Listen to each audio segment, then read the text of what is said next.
ایک دن ایک امیر باپ اپنی بیٹی کو ایک گاؤں لے کر گیا تاکہ اسے دکھا سکے کہ غریب لوگ کیسے ہوتے ہیں۔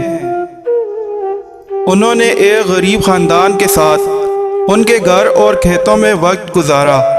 واپسی پر باپ نے بیٹی سے پوچھا کہ تم نے دیکھا کہ غریب لوگ کیسے گزر بسر کرتے ہیں، تم نے اس سے کیا سبق سیکھا؟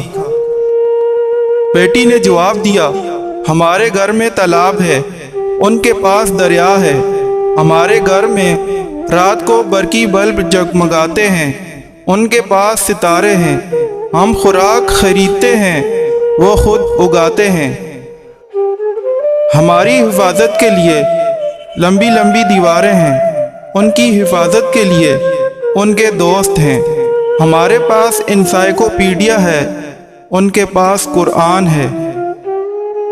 ڈیڈی آپ کا بہت شکریہ، یہ دکھانے کے لیے کہ ہم کتنے غریب ہیں۔